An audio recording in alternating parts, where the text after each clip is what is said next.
नमस्कार, मैं हूँ संजय शर्मा। आप देख रहे हैं 4 पीएम न्यूज़ नेटवर्क। मुंबई में हूँ, यहाँ की महाराष्ट्र की राजनीति का जायका ले रहा हूँ, लोगों से मिल रहा हूँ, समझने की कोशिश कर रहा हूँ कि महाराष्ट्र के संदेशे क्या हैं, आपको जल्दी बताऊँगा, सुनवाऊँगा। मैंने सोचा कि अब यहाँ पे आया हूँ तो कुछ बड़े अर्थशास्त्रियों से या जो भारत से बाहर हैं, उनसे भी संपर्क करूँ तो मेरे संपर्क में विकास गंभीर जी आए। लंदन में हैं और बहुत सालों तक उन्होंने फ्रेंच बैंक को इंडिया में प्रतिनिधित्व किया है। वो मतलब एक तरह के सबसे बड़े अफ़सर रहे हैं फ्रेंच बैंक के भारत में। आजकल लंदन में हैं और बैंकिंग के हेड हैं। तो वो बैंकिंग के समूह से कई दुनिया के कई देशों में लगातार वो काम कर रहे हैं। तो मैंने उनसे समय माँगा, मैंने कहा कि भारत में कारण क्या है कि जितना कर्ज़ा हमने 2014 तक लिया आज़ादी के बाद से, उससे कई गुना कर्ज़ा पिछले 9 सालों में हमारे प्रधानमंत्री जी ले चुके हैं। एक मैं फ़िलॉसफ़ी का स्टूडेंट हूँ, हमारे एक चारवाक दर्शन पढ़ाया जाता था। उसमें चारवाक दर्शन में ये था कि जीवन का भरोसा नहीं है।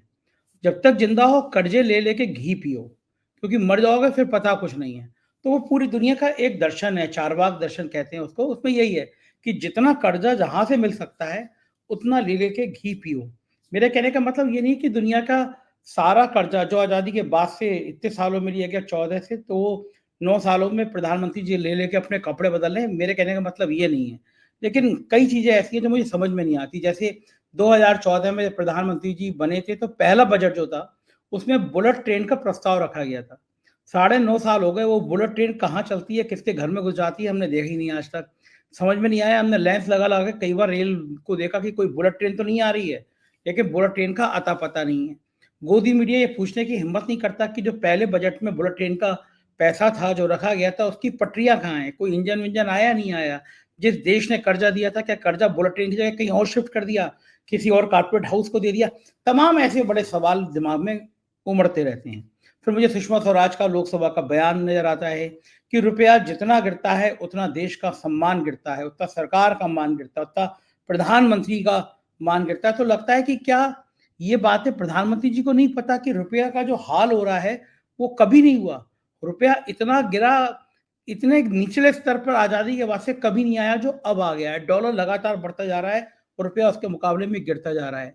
और भारत की कौन-सी ऐसी नीतियाँ होनी चाहिए जो फ़ायदा कर सके? तो लंदन से मुझे विकास गंभीर जी ने समय दिया। आप सुनिएगा, बड़े अच्छे विचार हैं उनके, चूँकि बैंकिंग सेक्टर में पूरी ज़िंदगी गुज़ारी है उन्होंने और भारत में भी एक बड़े बैंक के वो हेड रहे हैं, तो उनके पास कुछ आइडिया हैं, कुछ विचार हैं। लंदन से हम लोगों ने बातचीत करी, मैं उनके पास ले चलता हूँ। रिक्वेस्ट करूँगा चैनल को जॉइन ज़रूर करिएगा, सब्सक्राइब करिएगा, अपनी राय भी बाद में बताइएगा। चलते हैं विकास जी के पास। विकास जी, स्वागत है आपका 4 पीएम न्यूज़ नेटवर्क में। मैं सौभाग्यशाली हूँ कि लंदन में चमकते हुए एक सितारे विकास जी से आज मैं रूबरू हूँ। बैंकिंग क्षेत्र में आपका डंका बजता है, आप और हमें गर्व है कि आप भारतीय होने के साथ वहाँ पे अपना डंका बजा रहे हैं। तो विकास जी, पहले तो शुरुआत के मैं अपने दर्शकों के लिए संक्षिप्त में आपसे भी पूछना चाहूँगा कि आप यहाँ पे भारत में एक फ्रेंच बैंक को हेड कर रहे थे, तो कितने साल पहले गए और इस समय क्या कर रहे हैं?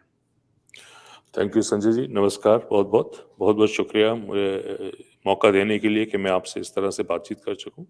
आपके दर्शकों को भी मेरा नमस्कार। मैं इंडिया में फ्रेंच बैंक हेड करता था 96 से 2000 तक। तो सन 2000 से मैं फिर बाहर हूँ और कुछ मैंने यूएस के भी बैंकों में अभी बोर्ड पे रहा हूँ। उसके बाद से फिर लंदन बेस्ड इन्वेस्टमेंट बैंक और प्राइवेट इक्विटी को बैंक को हेड करता हूँ और कभी लंदन टाइम बिताता हूँ, कभी दूसरे देशों में ट्रैवल भी करता हूँ। हर जगह हम लोग इन्वेस्टमेंट्स करते हैं। ये है मेरा छोटा सा जो काम जिसको मैं कह सकता हूँ। सारी चीज़ आके रुपये पे टिक जाती है विकास जी। रुपया रुपया बढ़ा तो देश बढ़ा। तो मैं ये जानना चाहता हूँ कि इन दिनों में पॉलिटिकली भी मैं जानना चाहता हूँ कि पहले कहा जाता था जब कांग्रेस की हुकूमत थी, तो भारतीय जनता पार्टी के नेता कहते थे कि किसी देश का रुपया जितना गिरता है उतना देश का सम्मान गिरता है, पूरी सरकार का मान गिरता है। कारण क्या है कि पिछले 9 सालों में रुपया डॉलर के मुकाबले में बहुत गिरा है। हमारी कर्ज की सीमाएँ बहुत बढ़ गई हैं। जो अभी तक प्राप्त आंकड़े हैं वो ये हैं कि हमने आज़ादी के बाद से 2014 तक जितना कर्जा लिया इतने सालों में, उससे कई गुना कर्जा पिछले 9 सालों में ले लिया। तो ये 2 सवाल मैं पहले आपसे पूछूँगा, फिर बाकी सवालों पे, अर्थव्यवस्था पे आऊँगा कि कारण क्या है, रुपया क्यों गिर रहा है? भारत का मान-सम्मान गिर रहा है क्या? कारण क्या है इसका रुपये के गिरने का? और दूसरा, हमारे सिर पे जो ये कर्जा चढ़ता चला जा रहा है, एक बैंकिंग के हेड के नाते से दुनिया में इसका क्या इम्पैक्ट होता है? आपने आपने काफ़ी सारे इकोनॉमिक्स के सवालों को आपस में मिक्स करके पूछा है। मैं कोई इकोनॉमिस्ट नहीं हूँ, मैं ना ही कोई करेंसी स्पेशलिस्ट हूँ, जैसे जैसे कि मेरे मेरे प्रोफ़ेशन में माना जाता है। लेकिन हाँ, ये बातें ज़रूर सोचने वाली हैं कि जो मान-सम्मान है, जो देश का मान-सम्मान जब आप जिसकी बात करते हैं, जब बढ़ता है, वो बड़े कारणों से बढ़ता है और बड़े कारणों से घटता भी है। लेकिन हम अगर खाली अर्थव्यवस्था की बात करें, तो अर्थव्यवस्था का मान-सम्मान अलग है। जब जब हम ये कहते हैं कि डॉलर से रुपया जो है वो डॉलर के मुकाबले में घट गया या रुपया डॉलर के मुकाबले में बढ़ गया, उससे मुझे लगता नहीं कि कोई मान-सम्मान में कोई ख़ास फ़र्क पड़ता है, क्योंकि ये बिल्कुल एक प्योर बिज़नेस और कमर्शियल मामला है। अगर रुपया बढ़ता है, तो बहुत अच्छी बात है, आप लोग इम्पोर्ट ज़्यादा कर सकते हैं इंडिया में, आप हिंदुस्तानी लोग बाहर जाके पैसा बहुत खर्च सकते हैं, टूरिज़्म बाहर का बढ़ता है। और अगर रुपए की वैल्यू घटती है और डॉलर की वैल्यू बढ़ती है, तो बहुत बड़े इकोनॉमिक झटके लगते हैं हिंदुस्तान के अंदर। ये मेरा मानना है। क्यों? क्योंकि अभी भी आज भी जो मेजर जो चीज़ें हैं, वो सारी इम्पोर्ट होती हैं। हम लोग ऑयल बहुत इम्पोर्ट करते हैं इंडिया में। जितना भी आप डीज़ल है, पेट्रोल है, हर चीज़ को हम इम्पोर्ट करते हैं। हमारा जो कोल है, जिससे कि हमारी बिजली बनती है, वो बहुत इम्पोर्ट होता है। हमारा यूरिया है, जो किसान यूज़ करते हैं, वो बहुत इम्पोर्ट होता है। इस तरह से और बहुत सारी चीज़, तो हमारे जो जो इम्पोर्ट की जो क्वांटिटी है, जो जो हमारा इम्पोर्ट का जो स्तर है, वो हमारे एक्सपोर्ट के स्तर से बहुत ज़्यादा है हिंदुस्तान के अंदर। तो हाँ, ये ज़रूर कह सकते हैं कि जब डॉलर की वैल्यू बढ़ती है और रुपए की वैल्यू घटती है, तो मान-सम्मान तो जो एक तरफ रह गया, लेकिन आर्थिक व्यवस्था पे बहुत ज़बरदस्त उसपे चोट लगती है। विकास जी, 2 देशों में बटी है, एक अमीर देश और एक गरीब देश। भारत की जनसंख्या बहुत बड़ी है, इस दृष्टि से भारत बहुत ताकतवर है कि हमारे पॉपुलेशन बहुत है। लेकिन हम गरीब देश हैं, क्योंकि हम कितना भी कहें, हम 5 ट्रिलियन हम इकॉनमी बना रहे हैं, हम 3 पे ले आएँगे, हमारी जीडीपी बहुत अच्छी चल रही है। लेकिन देश की हकीकत ये है कि 80 करोड़ देश में लोग ऐसे हैं, जिनको हमको 2 वक़्त का अनाज देना पड़ रहा है, राशन देना पड़ रहा है, क्योंकि उनके पास में खाने के पैसे नहीं हैं, उनकी जीविका नहीं है। आज़ादी के बाद से सबसे ज़्यादा बेरोज़गारी झेल रहा है भारत। तो आप एक बैंकिंग सेक्टर में, आर्थिक सेक्टर में होने के नाते से इस नज़रिए को कैसे देखते हैं, और क्या स आपके पास विकल्प है कि भारत गरीब देशों से अमीर देशों के रूप में चला जाए, कन्वर्ट हो जाए? कोई प्लानिंग आपके दिमाग में रहती है कि ये कर दे भारत तो ऐसा हो जाएगा? जब संजय जी हम भारत को देखते हैं, तो भारत एक अमीर देश के रूप में कभी-कभी नज़र आता है। लेकिन जैसे ही हम ऊपर की सतह को कुरेदना शुरू करते हैं, अगर मैं हिंदी ठीक से बोल रहा हूँ, हाँ, बहुत तो अच्छी आप बोल रहे हैं। हुँ, हुँ, हुँ, हुँ। तो आप जब ऊपर की सतह को कुरेदना शुरू करते हैं, तो उसकी थोड़ी असलियत जो है, वो सामने उभरनी शुरू हो जाती है। फिर जो आपको ऊपर नज़र आता है और जो आपको सतह के नीचे नज़र आता है, इन दोनों में बहुत बड़ा एक अंतर नज़र आता है। जैसे-जैसे आप उसमें कुरेदते जाएँगे, वो अंतर और भी बड़ा चला जाता है। उस उससे शायद आपको एक थोड़ा-सा इस बात का जवाब मिलता है कि हाँ, वो क्यों 80 करोड़ लोग हैं जिनको मैं समझता हूँ फूड सपोर्ट वगैरह जो जो है इंडिया में जो मिल रही है, ये वो कुरेदने पे पता लगता है। तो हाँ, अगर अगर हम जीडीपी को देखें, हम सोचें अरे वाह! इंडिया में बहुत तरक्की हो रही है, ये तो बहुत बढ़िया फ़िगर है, इसमें कोई शक नहीं है। लेकिन जैसे ही हम उसको उसको उसको एनालाइज़ करना शुरू करते हैं या हम सोचते हैं नहीं, अब हमको इंडिया की तरफ और देखना चाहिए, तो हमको उसकी जो जो जो जो ख़ामियाँ हैं या जो जो चीज़ नहीं है वहाँ पे, वो भी साथ-साथ उसका भी आभास होना शुरू हो जाता है। मेरे एक हम्बल ओपिनियन में मुझे ऐसा प्रतीत होता है कि इंडिया जो है एक अश्वमेध का घोड़ा है, एक जो पुराने ज़माने में था ना, भगवान राम ने भी एक अश्वमेध का घोड़ा छोड़ा था। तो मुझे लगता है इंडिया जो है एक अश्वमेध का घोड़ा है, जो चलते-चलते, भागते-भागते अब थोड़ा थक गया और उसको नींद आ गई है थोड़ी-सी। और नींद जो है वो थोड़ी लंबी हो गई, कुंभकर्ण वाली नींद, सो गया अश्वमेध का घोड़ा जो है। मुझे लगता है उस अब ये समय आ गया है कि वो उसको उस नींद से उठाना पड़ेगा। वो जो कुंभकर्ण की नींद जो जो वो जो लंबी वाली आर्थिक लंबी। व्यवस्था जो जिसमें वो स्लाइड कर गया है, उसको उससे उठाना पड़ेगा, थोड़े झटके देने पड़ेंगे। ये झटके देने का वो जो वक़्त है, ये काफ़ी समय से आया हुआ है। मुझे लगता है अगर वो झटके नहीं देंगे, तो हम शायद आगे बढ़ना थोड़ा-सा बंद कर देंगे।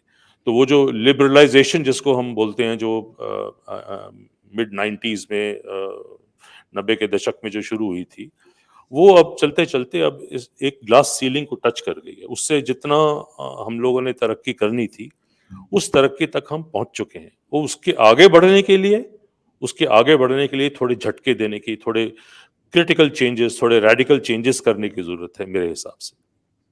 तो ये आपको मेरा क्या लगता है? ओपिनियन है। हाँ, नहीं बिल्कुल ठीक है। विकास जी जाने-माने प्रोफ़ेसर हैं, अरुण कुमार जी अर्थशास्त्री हैं। जी हाँ, जी उन्होंने हाँ। मेरे इंटरव्यू में आप जानते होंगे अरुण कुमार जी को पूरी दुनिया जानती है। सॉरी। उन्होंने मेरे साथ इंटरव्यू में कहा कि भारत में जो आंकड़े हैं, वो 2015 के बाद बनाए नहीं गए। हम जो स्किल्ड लोग हैं, 6% उनका डेटा ले लेते हैं, लेकिन जो अनस्किल्ड लेबर है, अनस्किल्ड लोग हैं, जिनकी आबादी ना 90% से ज़्यादा है, उनके डेटा हम जुटा नहीं रहे हैं। तो जो 6% हैं, उनके डेटा से 2015 से हम अपने सारे आंकड़े बना रहे हैं, यानी जीडीपी के आंकड़ों में भी हमने थोड़ा-सा हेरा-फेरी करी और बाकी भारत की असली तस्वीर इसलिए सामने आ नहीं पाई क्योंकि जो ओरिजिनल डाटा है, ओरिजिनल चीज़ें हैं, वो हमने जुटाई नहीं। और मैं दूसरा मूल चीज़ जो पूछना चाहता हूँ आपसे, वो कुरेदना चाहता हूँ आपके माध्यम से, चूँकि आप बैंकिंग में हैं, तो एक-एक चीज़ जानते हैं आप कैसे होता है। इस हालत में हम पहुँच कैसे गए कि 80 करोड़ लोगों को हम 2 वक़्त का अनाज देने पे मजबूर हो गए, क्योंकि 80 करोड़ बहुत बड़ी आबादी है, 140 करोड़ की आबादी देश में 180 करोड़, आधे से भी ज़्यादा आबादी भूखी है। तो ये हालात एक विस्फोट की तरफ इशारा नहीं करते कि मतलब ज्वालामुखी है।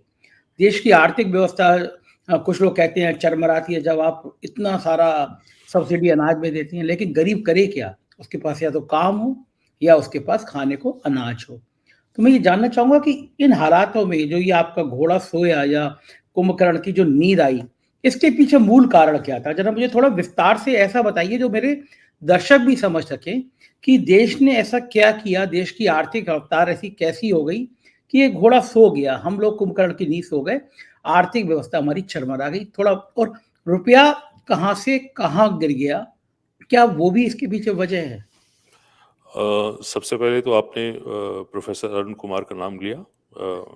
मेरे ओपिनियन में वो एक बहुत बड़े अर्थशास्त्री हैं।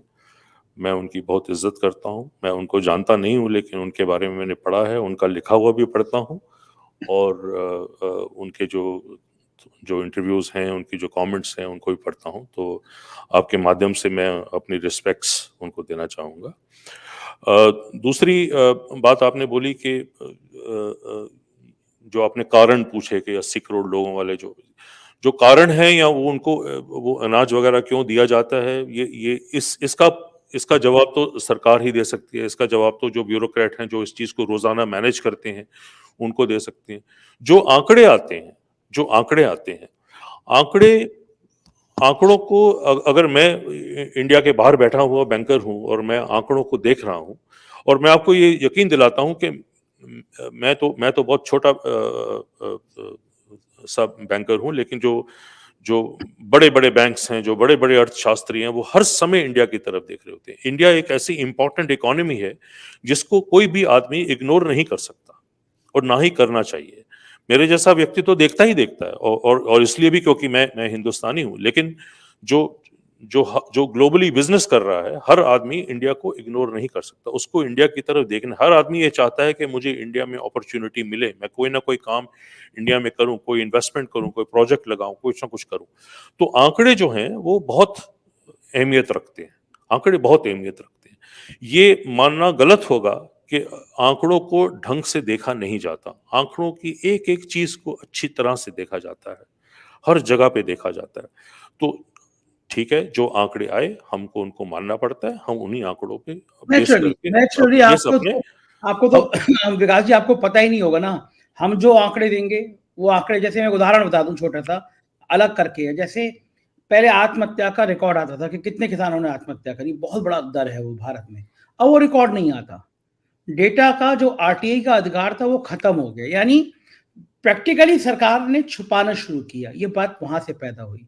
अरुण कुमार जी का भी मानना था, आप तो नेचुरली बाहर बैठे हैं, आप लंदन में हैं, जो सरकार के रिकॉर्ड में आंकड़े होंगे, आप उसी को देख के कहेंगे कि यार जीडीपी कैसी चल रही है, क्या चल रही है। लेकिन जब हम प्रैक्टिकली देखते हैं कि देश में चंद लोग अमीर होते चले जा रहे हैं, जैसे मैं छोटा-सा उदाहरण दूँगा आपको। मेरा एक दोस्त है लखनऊ में, सचिन करके नाम है उसका, श्रीराम टावर में उसकी दुकान है, तो मैं उसके पास में जब एप्पल 15 आया मैं गया। मैं जनरल जानकारी देखने जा रहा था कि लोगों के पास रुपए का फ्लो कितना है। तो मैंने तो पूछा कि भाई एप्पल 15 आए हुए 10 दिन हो गए, बिक्री कैसी चल रही है? उसने कहा रिकॉर्ड बिक्री चल रही है, मतलब जितने से आ रहे हैं सब बिक जा रहे हैं। तो मैं कहा फिर तो लोगों के पास बहुत पैसा है, मतलब जो एप्पल 15 1 लाख का फ़ोन खरीदने की इतनी रिकॉर्ड बिक्री चल रही है। बोले लेकिन सर इसके उल्टा जो 5,000 रुपए तक का फ़ोन था, जो कभी गरीब आता था, कभी क्लर्क आता था, उसकी बिक्री में 80% कमी आ गई है। यानी जो मैं अरुण जी समझाना चाह रहे थे, जो मैं कहना चाह रहा हूँ कि इस देश में अमीर अमीर हो रहा है और गरीब गरीब हो रहा है, और किसी भी देश में ये जो संतुलन गड़बड़ाता है अमीरी का गरीबी का, वो बहुत बड़ा विस्फोट ला देता है। इसी बीच में किसान हमारे देश की धुरी हैं। किसान ही भारत कृषि प्रधान देश है, हम बचपन से पढ़ते आए हैं। तो आपको क्या लगता है किसानों के बारे में, किसानों को मुख्य धारा से किस तरह जोड़ा जाए, उनके हाथ में पैसा कैसे आए? क्योंकि किसान के हाथ में पैसा आएगा तो पूरी इकोनॉमी घूमेगी। तो उसके लिए आप क्या सोचते हैं? तो जैसा मैंने आपको संजय जी पहले बोला था कि वो जो घोड़ा जो कुंभकर्ण की नींद सो गया है, उसको जगाने के लिए कुछ झटके देने की ज़रूरत है। उनमें से एक झटका जो है, वो किसानों की तरफ भी आता है। यानी एग्रीकल्चर सेक्टर में हमको वो झटके देने की ज़रूरत है। हमारा एग्रीकल्चर सेक्टर जो है, उसको हम हमेशा एक ए एक इस तरह से ट्रीट करते हैं जैसे वो इंडस्ट्री नहीं है, वो खाली गरीब लोगों का सेक्टर है, उसमें खाली गरीब लोग जुड़े हुए हैं, उनको थोड़ी बहुत सब्सिडी दो, उनको थोड़ा बहुत पैसा हाथ में पकड़ाओ तो बस वो इस बात से खुश हो जाएँगे। लेकिन अगर आप ध्यान से देखें, तो एग्रीकल्चर सेक्टर में हमारे यहाँ पे जो सबसे बड़ी तकलीफ है, वो ये है कि हमारी होल्डिंग्स बड़ी छोटी हैं। यानी एक किसान जो है, उसके पास जो जगह है, जिस पे वो अपनी चीज़ें जो अपने खेती करता है, उस जगह का साइज़ जो है, वो जो उसकी होल्डिंग है, वो बहुत छोटी है। अगर वो होल्डिंग छोटी है, उसके बावजूद वो उस पे पैदावार कर रहा है और वो पैदावार अगर सारी हम इकट्ठी करके देखते हैं, तो वो पूरा देश को पाल रहा है। तो मेरे हिसाब से किसान के हाथ में हमको और पैसा पकड़ाना बहुत ज़रूरी है, आज की डेट में। ये मेरा सख्त मानना है। उसको बहुत सारे देशों में संजय जी ऐसा होता है कि किसान की होल्डिंग यानी किसान का जो लैंड है, उसके ऊपर बेस करके उसका एक हिसाब-किताब बना के हम उसको लैंड के बेस पे उसको हाथ में हम सालाना या महीना या 6 महीने या 3 महीने उसको हम पैसा पकड़ा सकते हैं ताकि वो अपनी उपज करे। अगर मान लीजिए किसी के पास अब हिंदुस्तान में ज़्यादातर 2 साइकिल होती हैं क्रॉप्स की, खेती की, एक खरीफ और एक रबी। कई ऐसे देश हैं जहाँ पे 3 साइकिल भी होती हैं, तो वहाँ पे 3 बार किसान को पैसा पकड़ाया जाता है। हमारे केस में अगर अगर 2 बार पकड़ाया जाएगा, तो वो 2 बार में खेत मज़दूर को भी अपने यहाँ पे काम देगा, उनके भी परिवार चलेंगे, उसका भी परिवार चलेगा, प्लस वो जो वहाँ पे बोएगा, वो भी सरकार जिस तरह से खरीदती है या जो भी उसका मैकेनिज़्म है आजकल उसके बारे में बहुत बातचीत हो रही है, वो अगर उस तरफ ध्यान दिया जाएगा, हमको किसान के ऊपर पैसा पकड़ाने के अलावा उसके ऊपर ट्रस्ट करना बहुत ज़रूरी है। हम ये सोचे नहीं हमने किसान को पैसा दिया और वो पैसा लेके भाग जाएगा या हमने उसको कोई सहूलियत दी और वो सहूलियत लेके भाग जाएगा, नहीं। उसको हमको ट्रस्ट करके एक बार अगर उसको देखें, उसको हाथ में हम पैसा पकड़ाएँ, मनरेगा में पकड़ाते हैं ना पैसा, जो आदमी जो जो मज़दूर है उसके हाथ में पैसा पकड़ा रहे हैं ना, ऐसे ही किसान के हाथ में भी अगर हम पैसा पकड़ाएँ, तो मेरा ये मानना है कि अगर होल्डिंग के बेसिस पे किसान के हाथ में पैसा पकड़ाया जाए, तो उसकी उसकी उसकी तरक्की होना लाज़मी है। उसको आप ये एक छोटा-सा स्टेप है जो हम किसान की तरफ ले सकते हैं। जैसे-जैसे हम आज बातचीत को और आगे बढ़ाएँगे, मैं किसानों की तरफ बार-बार आता रहूँगा। हम और भी चीज़ें हैं जिससे किसानों को लिंक कर सकते हैं। मैं तो इस हक में भी हूँ कि हम डॉलर को भी किसान से लिंक कर सकते हैं। वो किसान कैसे? वो कैसे? अब जो किसान है, किसान, देखिए किसान यूरिया यूज करता है। अब किसान को तो नहीं पता ना कि यूरिया सारी इंपोर्ट होती है इंडिया में। ठीक बात है। तो अगर किसान इस्तेमाल यूरिया कर रहा है, वो भी तो डॉलर खर्च रहा है ना, चाहे वो रुपए में डेजिग्नेटेड है, लेकिन खर्च तो वो डॉलर है। आप अपने घर में लाइट जलाते हैं, जब बटन को दबाते हैं, और तो आप डॉलर खर्च रहे हैं। आप अपनी गाड़ी का इंजन स्टार्ट करते हैं, जब पेट्रोल से गाड़ी चलाते हैं, तो आप डॉलर खर्च रहे हैं। क्यों? क्योंकि मेजॉरिटी ऑफ द इंपोर्ट जो है इंडिया में, वो पेट्रोल का है, वो कोल का है, वो यूरिया का है। ये 3-4 चीजें मिला के 50-60% इंपोर्ट बिल है इंडिया का। तो किसान भी तो उस इकोनॉमी के अंदर जुड़ा हुआ है ना। बिल्कुल जुड़ा। आप उस चीज को इग्नोर नहीं कर सकते। लेकिन अगर हम किसान को ये एजुकेशन दें, उसको हम ये ट्यूटर करें, उसको ये सिखाएं कि अगर भैया तेरा खर्चा जो है वो रुपए में नहीं हो रहा, तेरा खर्चा भी डॉलर, तू भी इंडिया के इकोनॉमी की तरफ डॉलर में भी कंट्रीब्यूट कर रहा है, तो क्यों ना उसकी उसकी कमाई को भी उस चीज से जोड़ा जाए। क्यों ना उसकी कमाई को, अगर आप किसानों की कमाई को देखें, पूरे ईस्ट यूरोप में देखें, पूरे यूरोप में देखें, वो ग्लोबल फार्मर्स हैं। आप स्पेन में देखें, आप इटली में देखें, उनकी भी होल्डिंग्स बड़ी छोटी छोटी हैं, लेकिन वो ग्लोबल फार्मर्स हैं। उनका उनका ऑलिव का एक्सपोर्ट देखें, उनके ऑलिव ऑयल का एक्सपोर्ट देखें, और चीजों के इतनी उनको सब्सिडी मिलती है, इतना सरकारें उनके हाथ में पैसा पकड़ाती हैं, तभी उनकी तरक्की हो पाती है। मेरा तीसरा पॉइंट जो है किसान के बारे में, वो मानना यह है कि किसान जो है वो भी एक नेचुरल रिसोर्स के ऊपर काम करता है। किसान का जो लैंड है वो एक देश का नेचुरल रिसोर्स है। जैसे माइनिंग है, जैसे जैसे खनन जिसको आप बोलते हैं, जैसे माइनिंग है, या जैसे ऑयल है, या जैसे गैस है, या जैसे मेटल्स हैं, जो भी जमीन के नीचे हैं, उसको हम नेचुरल रिसोर्स मानते हैं। हम माइनिंग का जी बात आती है तो माइनिंग को तो हम ऑक्शन कर देते हैं, इंडिया में ऑक्शन करते हैं, और भी बड़ी जगह पे इस तरह से काम होता है। ऐसे ऑयल ब्लॉक्स हैं, उनको भी ऑक्शन किया जाता है। तो हम क्यों ना किसान की लैंड को एज नेचुरल रिसोर्स ट्रीट करके उसको भी सेम फाइनेंशियल सहूलतें दें जैसे कि हम बाकी इंडस्ट्रीज को देते हैं। अगर हम माइनिंग के लिए बैंकों को कह सकते हैं कि भाई इनको इनको लोन्स दीजिए, या जो माइनिंग कर रहा है उसको लोन दी, तो हम बैंकों को ये क्यों नहीं कह सकते कि किसान को भी लोन दीजिए। अगर हम एग्रीकल्चर को ना एग्रीकल्चर के जैसा ना मान के उसको हम इंडस्ट्री के जैसा क्यों नहीं मान सकते। वहां पे भी तो सेम फॉर्मूला इकोनॉमिक्स का चलता है ना, वहां पे भी तो उसकी कॉस्ट है, वहां पे भी वो पैसा खर्च रहा है अपने प्रोडक्ट को निकालने के लिए, और उसके बाद अपना रेवेन्यू ले रहा है उस प्रोडक्ट को बेचने के लिए। तो उसको भी हम क्यों ना एक इंडस्ट्री के दर्जा ना दे के, लेकिन इंडस्ट्री जैसी ट्रीटमेंट तो दे सकते हैं, जैसा हम ऑयल को देते हैं, जैसे हम गैस को देते हैं, जैसे हम दूसरे नेचुरल रिसोर्सेज को देते हैं, ऐसा हम किसान को भी दे सकते हैं।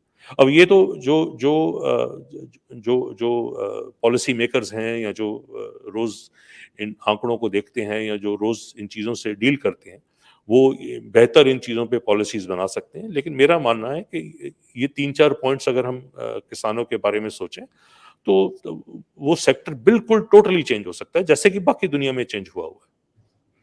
बिल्कुल ठीक कह रहे हैं, और भारत की पूरी अर्थव्यवस्था है वो। और जो आप बैंकिंग की बात कर रहे हैं, खाते सबके खुलवा दिए गए, सरकार इसका दावा करती है हमने सबके खाते खुलवा दिए, लेकिन जब उन खातों में पैसे ही नहीं होगा तो किसान करेगा क्या?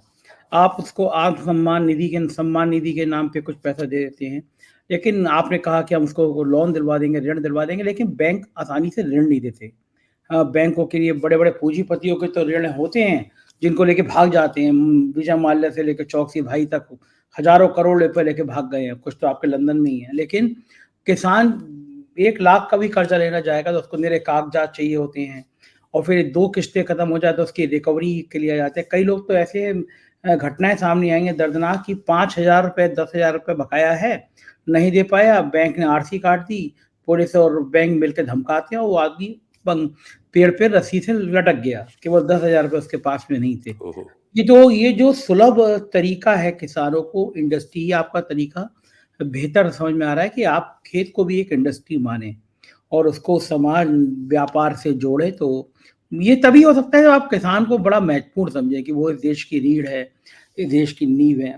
एक आखिरी में सवाल गौतम विकास गंभीर जी, विकास जी, क्या मॉडल है जिससे रुपया मजबूत हो जाए? क्योंकि रुपए का अवमूल्यन हमें हर क्षेत्र में पड़ता है, हर जगह पड़ता है। तो आपके पास क्या प्लानिंग है भारत के लिए? आखिरी सवाल। ये आपने बहुत बहुत बहुत अहम सवाल पूछा संजय जी। मुझे लगता है, जैसे मैंने आपको इंडियन इकोनॉमी का को अश्वमेध घोड़े से कंपेयर किया, मुझे लगता है रुपया भी जो है वो भी थक गया है। रुपया को भी बहुत बहुत साल हो गए अब रुपए को इस तरह से ट्रीट करते हुए जैसे कि हम लोग अभी ट्रीट कर रहे हैं। और अगर हमने कुछ रेडिकल चेंजेस ना किए अपने अपने मुद्रास्फीति में या जो जो हमारी करेंसी मैनेजमेंट है, तो हम शायद बिल्कुल ऊपर नहीं उठ पाएंगे। अगर इससे पहले कि मैं आगे बढ़ूं, मैं आपका ध्यान देना चाहूँगा कि जो कुछ कंट्रीज़ हैं जैसे ब्राज़ील है या जैसे टर्की है, वहाँ पे आर्थिक हालात इतने ख़राब हुए कि उनको अपनी करेंसी बदलनी पड़ी।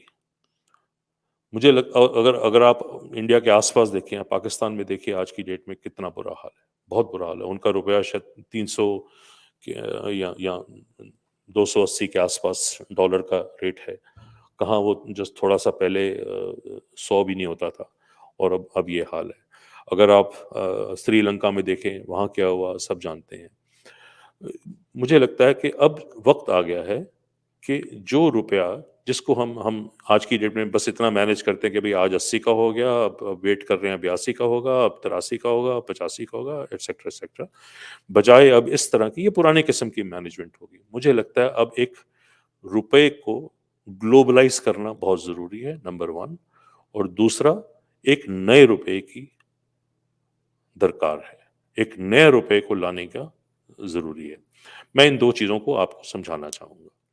ग्लोबलाइजेशन ऑफ रूपी का मतलब क्या है? आज की डेट में जैसे मैंने आपको समझाया कि हम हर चीज़ तो इम्पोर्ट कर रहे हैं इंडिया में, हर चीज़ तो इम्पोर्ट कर रहे हैं। यानी हमारे पास रिज़र्व्स हैं, हमारे पास $600 बिलियन के रिज़र्व्स हैं, हम बड़े कंफर्टेबल रिज़र्व्स हैं। हम उसमें से पैसा खर्चते हैं, हमको आराम से सामान यहाँ पे आ जाता है और हम उसको यहाँ पे कंज़्यूम करते हैं। हमारी इकोनॉमी वो सब कंज़्यूम हो जाता है, हमको इस बात का पता ही नहीं लगता कि रुपए की वैल्यू कहाँ से कहाँ चली गई या नहीं गई। अगर हम ग्लोबलाइज़ करते हैं, यानी आप और मैं या हर आदमी जो आम नागरिक है, उसको इस बात का ध्यान दें कि भई तुम रुपए में खाली डील कर रहे हो, लेकिन एक्चुअली बिज़नेस जो है, जो ट्रांज़ैक्शन जो है, वो डॉलर के साथ कर रहे हो। जैसे मैंने आपको थोड़ी देर पहले भी समझाया था कि आप गाड़ी में पेट्रोल डलवा रहे हो तो डॉलर डॉलर खर्च हुआ है आपका। आपने घर में अपनी लाइट जलाई है तो डॉलर खर्च हुआ है आपका। तो हर चीज़ तो हम मेजॉरिटी ऑफ द एक्सपेंस तो उसमें कर रहे हैं। तो अब ये वक़्त आ गया है कि हम अपनी अर्थव्यवस्था को डॉलराइज़ेशन में ले आएँ। क्या मतलब? यानी अगर हम अपनी कंपनियों को कहें कि भई आप अपने अकाउंट्स साथ में डॉलर में भी बनाना शुरू कर दीजिए। आपको पता लगेगा कि आपकी असली नेट वर्थ क्या है। पूरे यूरोप में जब 1993 में जब जब इकोनॉमिक कम्युनिटी बनी, तब यूरो एग्जिस्ट नहीं करता था संजय जी। यूरो बना 95 में। 93 से लेके 95 तक यूरोप ने हर एक कंट्री को ये बोला कि आप यूरो को as an accounting unit use करिए। आप अपने खाते, आप अपना हर चीज का जो खाता है, चाहे आपका बैंकिंग खाता है, चाहे आपका कंपनी का खाता है, उसको यूरो में लेके आइए, यूरो में अकाउंटिंग करिए। खर्च आप वही पुराना करिए। फ्रांस वाले फ्रैंक यूज कर रहे थे, जर्मनी वाले डॉइच मार्क यूज कर रहे थे, स्पेन वाले पेसेटा यूज कर रहे थे, इटालियन वाले लीरा यूज कर रहे थे, लेकिन अकाउंटिंग उनकी 2 साल तक पूरे यूरोप ने हर एक देश को जो अकाउंटिंग करवाई वो यूरो में करवाई। और पूरे हर एक नागरिक को, हर एक कंपनी को, हर एक बिजनेस को ये पता लगा कि यूरो क्या चीज होती है। वो ग्लोबलाइज हो गए। आज देखिए, यूरो और डॉलर में कोई फर्क नहीं है। Euro one of the top currencies of the world है। 95 से पहले यूरो एग्जिस्ट भी नहीं करता था। हमारे देश में भी ये सेम जरूरत है कि हम अपनी अर्थव्यवस्था को डॉलर के साथ जोड़ें, आम आदमी को डॉलर के साथ जोड़ें। डॉलर तो खैर मैं एक खाली नाम ले रहा हूं, मतलब एक फॉरेन करेंसी के साथ जोड़ें, ताकि उनको पता लगे कि हमारी असली कीमत क्या है। मतलब सरल भाषा में अगर मैं कहूं तो अगर किसी के पास में 10 करोड़ रुपया है, तो वो 10 करोड़ को लगभग 82 रुपए से डिवाइड कर दे, तो जो पैसा बचेगा इसका मतलब उसकी नेटवर्थ वो है। तो आपके कहने ये मेरी नेटवर्थ है। हाँ, तो ये उसमें कुछ चेंज तो नहीं हुआ ना। आपके पास जो पैसा था वहीं का वहीं रहा, लेकिन आप ग्लोबलाइज हो गए। आपको ये पता लगा कि भाई एक अमेरिका में जो आदमी रहता है और जो मैं रहता हूँ, मेरी और उसकी नेटवर्क में। नेटवर्थ में क्या फर्क है, पहली बात ये। दूसरा, अब जरूरत है एक नया रुपया लाने की, यानी इससे पहले कि बहुत देर हो जाए, इससे पहले कि हमारी इन्फ्लेशन बहुत बढ़ जाए, इससे पहले कि हमारी रुपए की वैल्यू बहुत डाउन होनी शुरू हो जाए, एक नया रुपया लाने की जरूरत है। हम एक नया रुपया धीरे धीरे ला सकते हैं, जिसमें उससे हम क्या फायदा होगा? उससे क्या फर्क उससे पड़ेगा? उससे उससे इकोनॉमी एक नई उड़ान लेगी, उससे बिजनेसेस एक नई उड़ान लेंगे। रुपए तो जो लाए थे, 2000 का नोट लाए थे, हम बंद करना पड़ा वो हमें। नहीं, मैं डिनोमिनेशन की बात नहीं कर रहा हूँ, मैं रुपए की वैल्यू विज़ावी डॉलर की बात कर रहा हूँ। तो अगर मान लीजिए जैसे कि ब्राजील या टर्की या और थर्ड वर्ल्ड कंट्रीज ने हिस्ट्री में किया हुआ है, लेकिन उन्होंने तो बहुत देर से किया, लेकिन हमको वक्त रहते हुए ये काम करना चाहिए कि थोड़ा जब मैं थोड़ा थोड़ा सहज भाषा में समझाइए जो दर्शक समझ पाए कि अगर आपका नए नोट लाने से चलन नहीं है, तो फिर नई नई इस करेंसी का क्या मतलब है तो आपके लिए? मान लीजिए आज आपके पास जो रुपया है, मुझे $1 खरीदने के लिए 82 82 रुपए या 83 रुपए खर्चने पड़ते हैं।